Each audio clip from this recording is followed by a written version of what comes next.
You might have heard that currently Warrior with Spear is a menace in PvP in Guild Wars 2. If you want to know what build is currently run, don't look further. In this build guide I will explain everything there is to know about Spear with Warrior. I'm Surma and let's get straight into it. So there are currently two variants of Warrior that can be run. One a little bit more bunkery and one a little bit more bruisery. So I will show them both and explain how they are played, and if you have any questions after this video, please let me know in the comments, and let's start. So the build you're running is you play Spear, of course, and Staff for the defensive one, for the defensive build, and you run either Berserker Amulet, or if you want to go even more defensive, you could also go Heretic Amulet for a little bit less damage, but a lot more healing on the staff. But in most cases, I would say the Berserker Amulet is the best choice. So your setup is with the Rune of the Deadeye, or just more damage, and then you have the Energy Sigil and Cleansing Sigil on your staff. And on your Spear you have Intelligence and Revocation. You don't want to run the same sigils because Warrior with Discipline can swap every 5 seconds the weapons.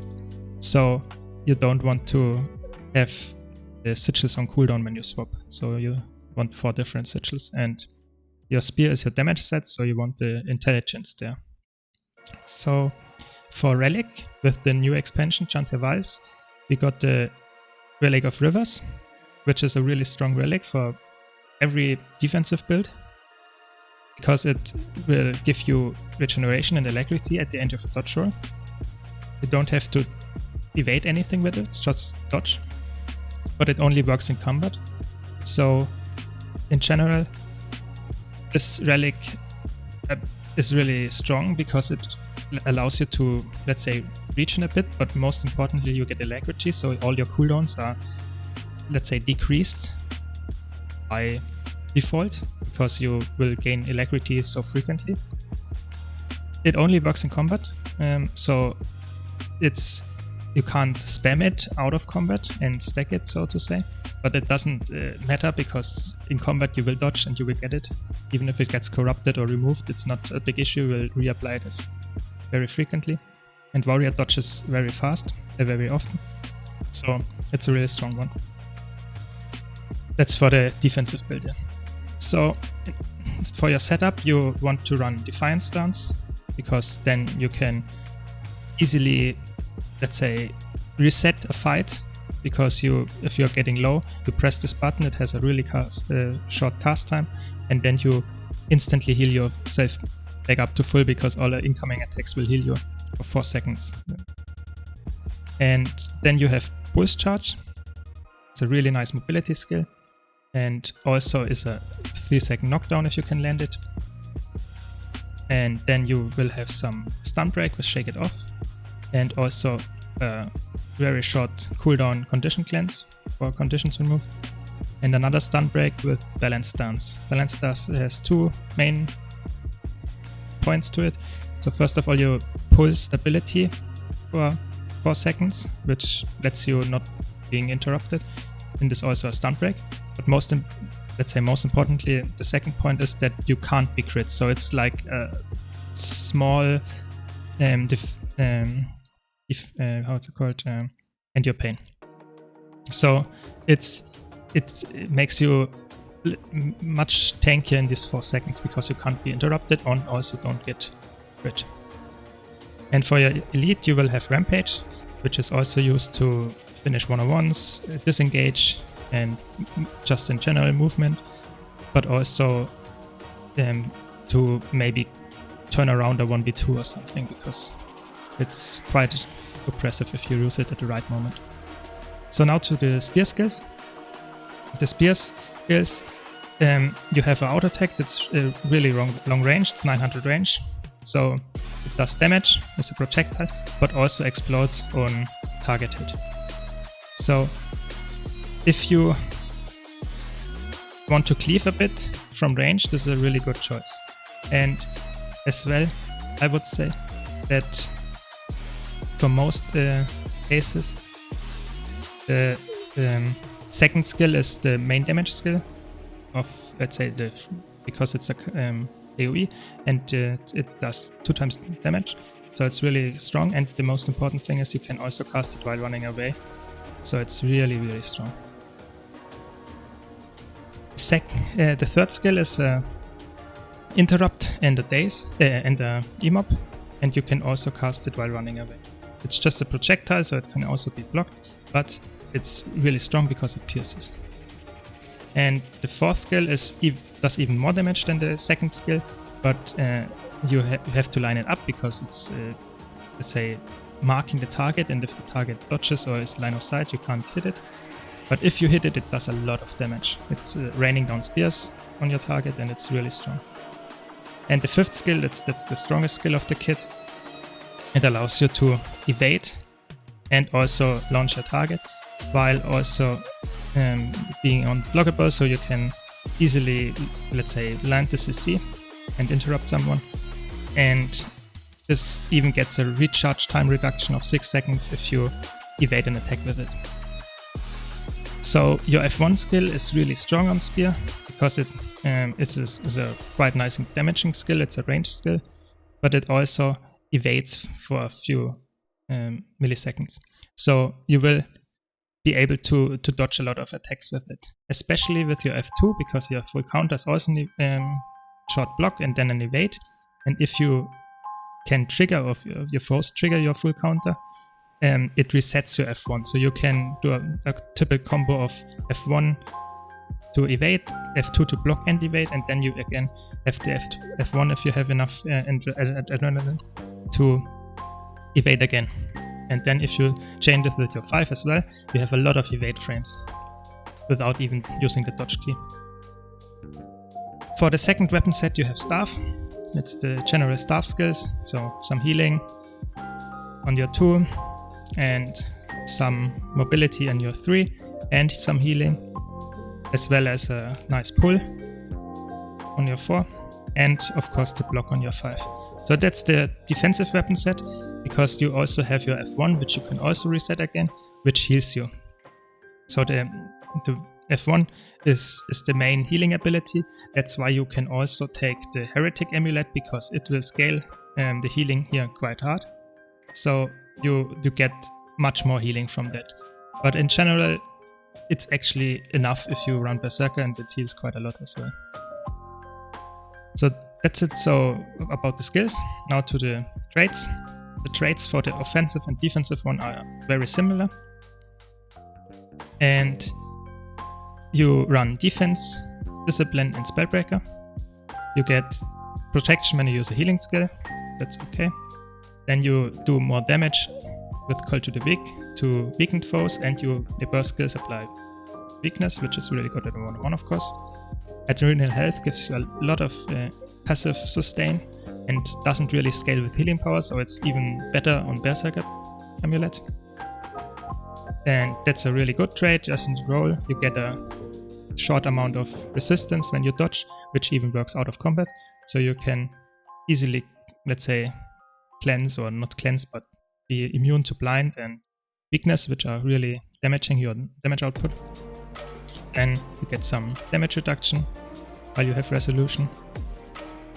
And the Cleansing Ire trait gives you some ability to condition remove.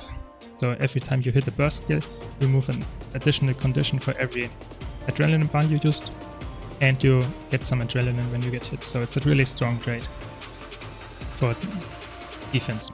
Yeah. And discipline is all about adrenaline and weapon swapping. So you get adrenaline and weapon swap, you get faster weapon swapping, like I said before. You get might on weapon swap, and your burst skills recharge faster, so you have it more often. And warrior sprint is really strong, so every movement skill, and you have quite a lot of them, will remove or mobilize, and you get more movement speed while you are on melee weapons, which you permanently are. So, no, what we are on staff. And you will deal 3% more damage with melee weapons. You then can either run remove conditions when you swap weapons, which is a defensive trait, but if you don't face that many condition classes, you can run Destruction of the Empowered, which gives you quite a lot of damage in 1-on-1s or in either fight, so it's really strong. So I would recommend to run this in most cases, but if you face really heavy condition comps, you could swap to this. And the last skill gives you a little bit of adrenaline restoration after you use a burst skill, and they get more damage and swiftness even. So in Spellbreaker you get access to full counter, you get protection after you use full counter, so even more defense. Your disables remove a boon, which is really nice, because every time you disable a foe or remove boons, you will get a stack of Attacker's Insights, which increases your damage. And like I said, full counter resets the F1s. So every time you remove boons, you deal a little bit damage and get adrenaline, which is really strong because you want to have as much adrenaline regeneration as you can, so to spam your F1 and F2. And the last skill, last trait is really strong, Mage Band Tether. So every time you hit a burst skill, you will tether to your target, and if the target runs out of range, they will get pulled to you, and if it's not running out of range, you will get a lot of, and you will reveal them, of course. So it's a really strong set, and you have a really, really high amount of damage output. To also increase that even further, you can, if you want to go even tankier and lose some mobility with it, you can swap Bull's Charge to Signet of Stamina, which not only is a really strong active, which removes 14 conditions, so all conditions on you, but also will give you endurance per condition removed and endurance, so it's most of the time if you use it, it's a full energy bar again. You will lose, of course, a lot of mobility and, let's say, kill potential, because you don't have the knockdown on your Bull's Charge. But the passive is also really strong because your endurance regen is 50% faster, which is really good because you of course run the League of Rivers, so there is the synergy with you dodge fast more often, and you even can, let's say, dodge and recharge and dodge again, and that's all of that would give you alacrity and regen, so you can even get more, let's say, cooldowns back in this way. Like I said, you will have to change Bull's Charge to it, so there's that. And now to the, let's say, more offensive one, because this build can struggle to get a kill if you play it incorrectly. But I have to say, even with this setup, your spear hits really hard, and you have so many evades that it can feel like a little bit broken, to be honest, so you might expect a nerf in the future. So if you swap to the more aggressive build, you have the same setup, except that you run Mending. You can also run, of course, Defiant Stance, it doesn't change, but Mending is a bit more, let's say, typical 101 build, because if you can remove conditions with it, and it's let's say a more, let's say, general healing skill, because it just heals you, whereas Defiant Stance only heals a little amount, and if the enemy facing you don't touch you and don't do the enemy damage to you, the heal is really bad. So this one is a more, let's say, healing skill for all circumstances, especially in 101s. Every other skill is the same, like I said before. You also use Spear, don't want to go over that again, but you will run Dagger Shield, so for more damage, because you don't need the staff if you feel like you don't need the healing from stuff. Some damage. The 2 is a leap skill, which also slows. The 3 is a daze, and the 4 is a short dash, which also, if it hits, stuns the enemy. And the 5 is your defensive skill here, just like the staff skill. It's a block, channeled block, and gives you very nice defense. F1 is really strong. It's also a leap finisher and removes 3 boons. And this one is even more damage if the target has no boons. The same will counter, of course. And for the, let's say, more aggressive build, you run intelligence and revocation on your dagger set, because that's your hard-hitting skills actually, and you run opportunity and energy on your spear. So like I said, this one is much more offensive and deals more damage, but loses quite a lot of sustain, because it doesn't run staff and it does not run the River's Relic, so it does not have access to Alacrity. You will run Relic of the Midnight King, which gives you a lot more damage because you will get Fury every time you disable a foe on a 1 second internal cooldown. So you have a lot of disables, like I said, 4, 3,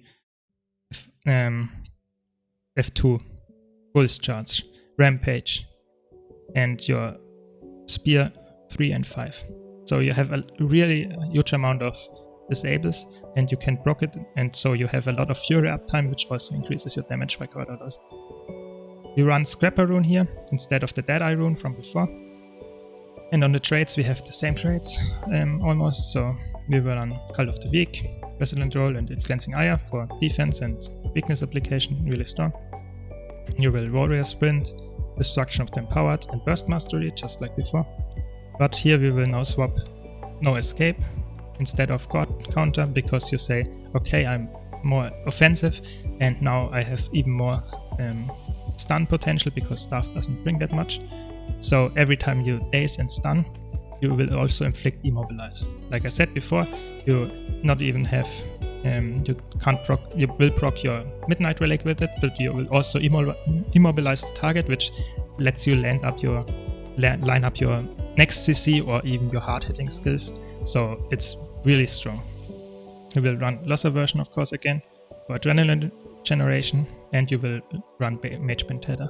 So this is the offensive build, and you can even try Hammer with it, but for most cases this is the recommended setup. So that's it so far. If you want to see more content like this, be sure to leave a like and subscribe. And thanks a lot for watching. If you want to see some gameplay of this, be sure to check out my streams. And see you in the next video.